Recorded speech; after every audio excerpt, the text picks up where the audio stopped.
Chi mi ha spento l'HUE? Tutte le volte la stessa storia. Ecco, era l'interruttore. Scommetto che è capitato spesso anche a voi, ma finalmente c'è la soluzione, andiamo a vederla.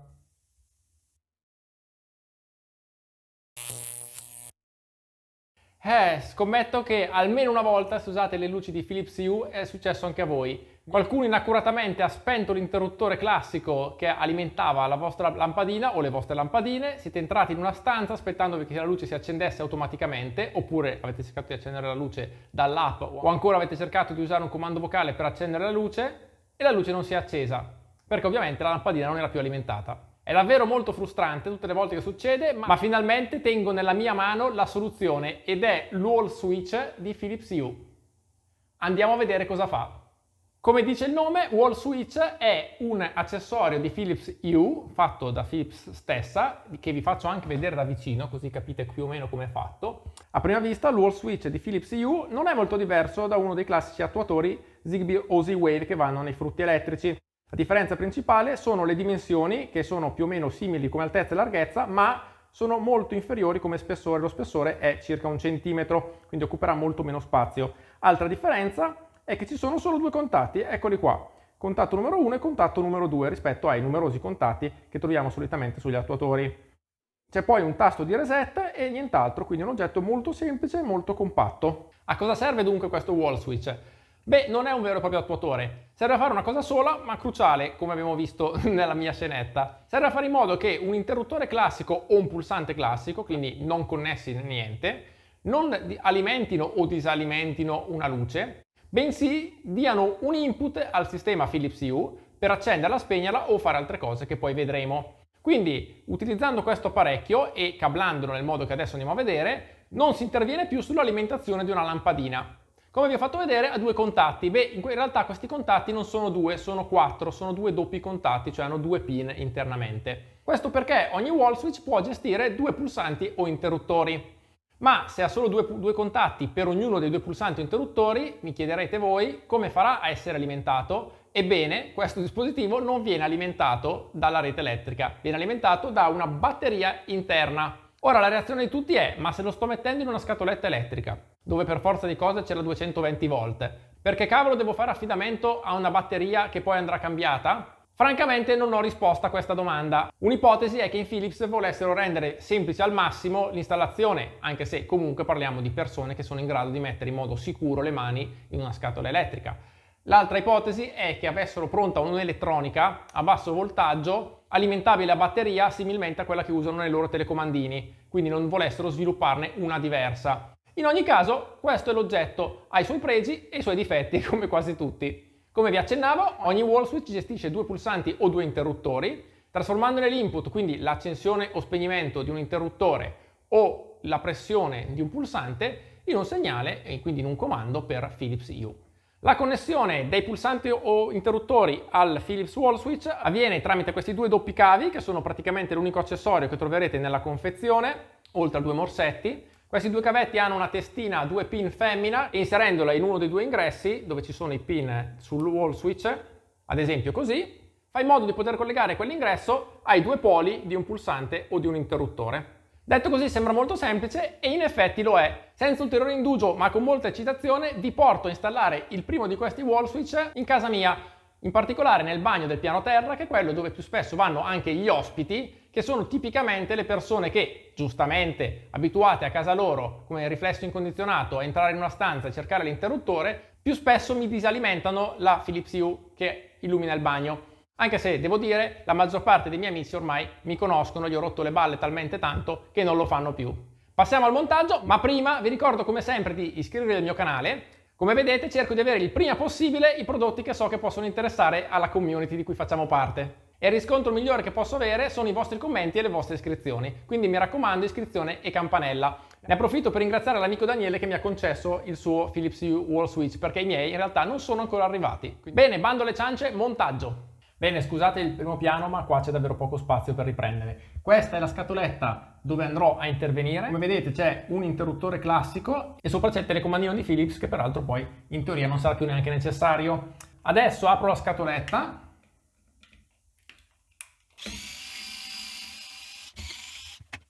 Sono contento di aver trovato quello che ho trovato perché in realtà questo mi dà la possibilità di farvi vedere un'ulteriore complicazione che viene risolta da questo accessorio. Come vedete qui non abbiamo un neutro che sarebbe un cavo blu, abbiamo una fase nera o marrone che viene interrotta. In particolare in questo momento chiaramente la fase c'è da entrambi i lati, infatti la luce è accesa. Se io la spengo da questo lato non mi dà più niente, mentre da questo mi dà ancora la fase. Quindi questo è il cavo che va a alimentare la lampadina. Lo rialimento e vedete che gli arriva di nuovo la corrente.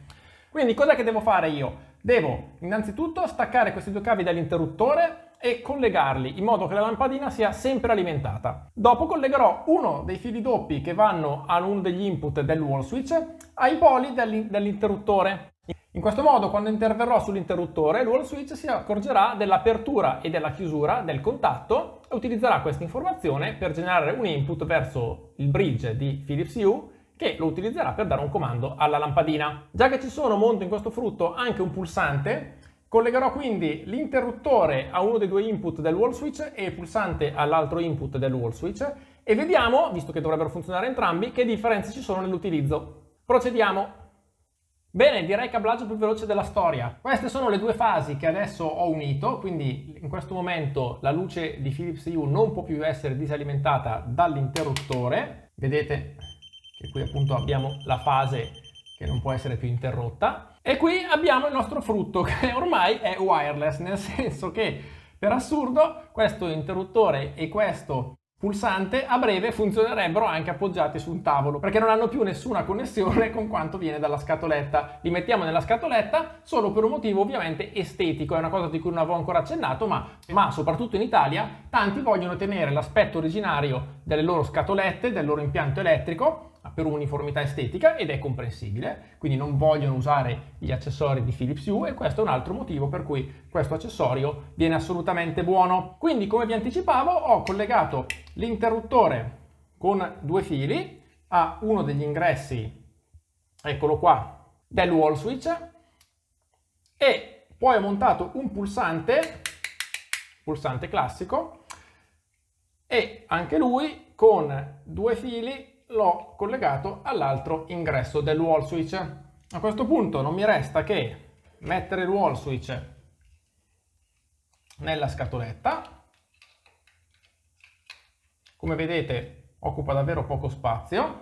Metto dentro anche il morsetto con il filo alimentato 220 e infine posso tranquillamente chiudere la scatoletta e passare alla parte di configurazione. Siamo nell'app di Philips Hue e come da istruzioni andiamo sotto accessori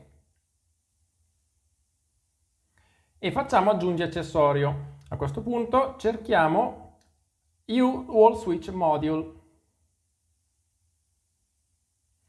Installa il modulo a parete dietro la piastra degli interruttori da collegare. Fatto. Se stai utilizzando il modulo a parete per due interruttori, collega il primo a sinistra o in alto all'ingresso 1 del modulo a parete. Avanti. Premi o aziona una volta l'interruttore che è collegato al modulo a parete. Se sono presenti due interruttori, premi e azionali entrambi una volta. Proviamo. E vediamo se lo trova. Perfetto, l'abbiamo collegato. Ho avuto un piccolo contrattempo mentre lo riconoscevo, per cui ho scollegato momentaneamente l'interruttore, l'ho lasciato collegato solo il pulsante. Vediamo come va così. Probabilmente, da quello che leggo, non si possono utilizzare un misto di pulsanti e interruttori, si possono usare due pulsanti o due interruttori. Vediamo intanto come va la configurazione. Qui vi dice semplicemente di premere avanti. Quanti interruttori hai collegato al modulo parete? Mi chiede un bilanciere o due bilanciere. In realtà questi non sono interruttori, quindi a bilanciere, sono pulsanti. Infatti qua in basso mi dice l'interruttore presenta invece un pulsante a pressione? Sì. Vediamo. L'interruttore presenta un pulsante a bilanciere o un pulsante a pressione? Pulsanti a pressione. Ho un pulsante a pressione o due pulsanti a pressione? In questo caso ho un pulsante a pressione. Premi o aziona una volta l'interruttore collegato al modulo a parete. Configurazione del modulo a parete in corso. Ok, ci siamo. Aggiungi modulo interruttore a una stanza. Io scelgo bagno sotto, che è qui. Ecco che sta abbinando il wall switch con la lampadina, ce n'è una sola, del bagno sotto, che è questa stanza. Ed eccoci, tutto a posto. Adesso il modulo dell'interruttore a parete ora controlla bagno sotto con le seguenti impostazioni predefinite. Premi, acceso, spento, quindi toggle. Premi più volte, si può ciclare attraverso gli scenari. Tieni premuto, regolabile, che vuol dire di fatto dimmerare verso l'alto, verso il basso, immagino, ma adesso proviamo. Quindi quello che ho capito adesso e che avevo intuito guardando il manuale è questa cosa qua. Se io installo con un pulsante posso avere questi tre comandi, quindi pressione, premere più volte consecutivamente o tenere premuto. Se io uso un interruttore posso solo farne due, quindi accendere e spegnere, dando l'input di accensione e spegnimento. Posso premere più volte, quindi accendere e spegnere più volte l'interruttore, ma non posso ovviamente tenerlo premuto, l'interruttore non ha la modalità tenuto premuto. Quindi di fatto il pulsante permette di fare più cose. Poco male, nel senso che se siete affezionati all'effetto dell'interruttore o abituati a quello, potete utilizzarlo, dovete solo rinunciare al tenere premuto per dimmerare, tanto si può dimmerare in tanti altri modi, tra cui i comandi vocali e quant'altro. Oppure, se volete, potete sostituire, tanto costano pochissimo, i vostri interruttori con dei pulsanti, come di fatto ho fatto io adesso, e avete tutti i comandi. Vado in fatto e mi trovo il mio wall switch tra gli accessori. Se ci entro posso scegliere adesso cosa fanno, quindi pressione, accendi, spegni, permette poi di fare 3 scene e come abbiamo detto alla pressione prolungata permette di dimmerare. Proviamo, la luce è qui alle mie spalle, dovreste vederla. Perfetto, come avete visto si è spenta. Se ripremo si è accesa, fantastico. Adesso provo a cambiare scena. E come avete visto sono passato a una scena più dimmerata. Questa è quella più luminosa, questa è quella un po' meno luminosa e questa è quella pochissimo luminosa. Adesso voglio provare a utilizzare la modalità dimmer, quindi tengo premuto.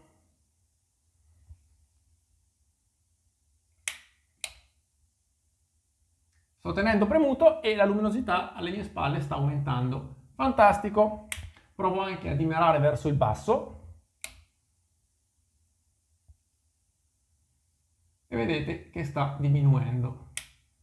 Perfetto! Tutte e tre le modalità funzionano. Eccoci qui con la placca montata, poi toglierò i segni del nastro adesivo che avevo messo per cercare invano di impedire alle persone di premere l'interruttore. A questo punto, se questo wall switch fosse montato in soggiorno o in un'altra stanza grande dove ci sono più luci U o magari più gruppi di luci U, potrei montare un altro pulsante, non un altro interruttore come abbiamo visto, per controllare appunto un'altra luce singola o un altro gruppo di luci U.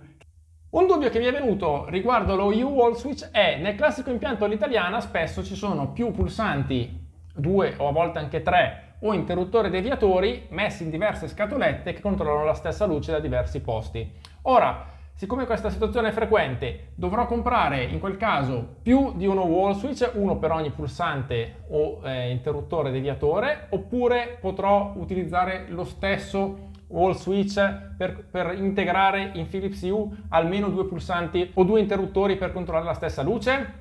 Perché dal manuale sembrerebbe che ne serva uno per ogni scatoletta. Allora ho voluto fare questa prova molto semplice. Adesso ho montato un secondo pulsante qui dentro che è collegato allo stesso wall switch, all'input 2.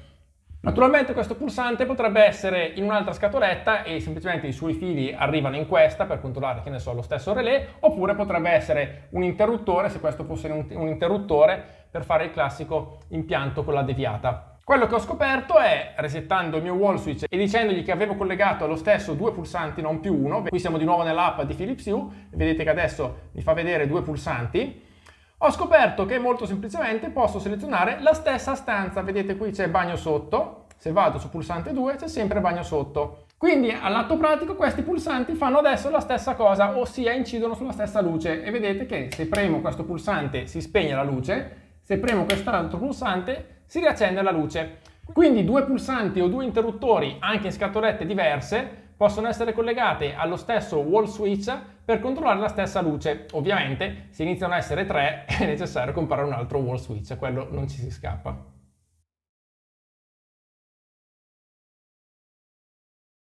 Bene, nel frattempo si è fatto buio fuori e si sono accese tra l'altro le fantastiche LED strip di Philips Hue, neanche a farlo apposta. Vi do le ultime informazioni interessanti su questo prodotto. Innanzitutto una riflessione. Si parla spesso quando si progettano sistemi di domotica della ridondanza, cioè il fatto che le utility principali della casa dovrebbero essere fruibili anche se il sistema di domotica si guasta in qualche modo. Quindi vedo qualcuno di voi dei più tradizionalisti che magari potrebbe storcere il naso al togliere completamente l'interruttore tradizionale, nello scollegare completamente una lampadina dall'interruttore tradizionale, perché in questo modo non si può controllarla se non tramite Philips Hue. Ma parliamo di un sistema, quello di Philips Hue, che ha dimostrato di essere davvero solido e robusto. Io ce l'ho da ormai 10 anni, ho cambiato il bridge quando sono passati dal V1 al V2, ma alcune delle lampadine, tra cui quelle proprio sopra di me, che sono 3, sono originali, quindi hanno 10 anni. Il sistema in generale è estremamente affidabile. Vi ricordo che funziona senza la connessione al web, quindi il wall switch che ho appena montato, come tutti gli altri accessori di Philips Hue e anche la app di Philips Hue che lavora in locale, ovviamente se c'è almeno il wifi, continuerebbero a controllare correttamente le luci, sia accensione che spegnimento che regolazione, ma anche le scene che sono salvate localmente nella memoria del bridge di Hue. Quindi tra tutti i sistemi questo è uno tra quelli con cui mi affiderei con più serenità, sinceramente. Restano le considerazioni di sicurezza, ossia in un sistema che si basa pesantemente su luci Philips Hue sarebbe opportuno avere molti interruttori sezionali nel quadro elettrico in modo da poter togliere comunque tensione a una zona di luci nel momento in cui si dovessero fare degli interventi di manutenzione. Quindi su queste cose ragionate un attimo voi se siete esperti o fatevi consigliare da un elettricista se non lo siete. Altro dettaglio interessante, per certi versi l'unica perplessità che vi ho già anticipato che ho su questo prodotto è il fatto che sia alimentato a batteria, è una cosa quantomeno strana. Però Philips garantisce che la batteria ha una durata davvero lunga, intorno ai 5 anni. Quindi se la durata effettivamente è quella, diciamo che anche se a batteria, pazienza, ci sono prodotti a cui bisogna cambiare la batteria davvero molto più spesso, 5 anni è un tempo molto lungo. Poi naturalmente se fate un utilizzo particolarmente intenso degli interruttori sarà un po' meno, se lo usate davvero di rado come nel mio caso, spero anche di più. Io ormai gli interruttori li uso davvero di rado perché quando entro in una stanza, ad esempio il bagno dove ho montato il wall switch, ci sono sempre degli sensori che accendono la luce al movimento. Per quanto riguarda le scene luminose, le attivo soprattutto o con automazioni o con i comandi vocali, quindi l'interruttore fisico e il pulsante fisico coprono pochissimi casi residuali, però capita quella volta, in generale come abbiamo detto estesamente, è una buona cosa averli se casa nostra è frequentata anche da persone che sono abituate a utilizzarle, anche appunto per evitare il classico incidente della Philips Hue non alimentata. Per darvi un ulteriore elemento utile decidere se vale la pena comprarli oppure no, vi dico il prezzo che in questo momento in cui finalmente sono disponibili su Amazon è di 40 euro. Con 40 euro quindi controllate una o due lampadine, gruppi di luci, insomma sostituite 2 pulsanti o 2 interruttori. Non è un prezzo irrisorio, ma decisamente non è un prezzo neanche inarrivabile, parliamo comunque di pezzi dell'impianto elettrico che poi restano lì. Valutate voi la comodità che possono darvi, io spero di avervi dato tutti gli elementi per poter decidere. Se ve li ho dati e se il video vi è piaciuto in generale lasciatemi un like, fatemi anche sapere nei commenti se pensate di prendere questo dispositivo o se l'avete preso, quali sono state le vostre esperienze, le vostre considerazioni. Non mi resta che salutarvi, alla prossima!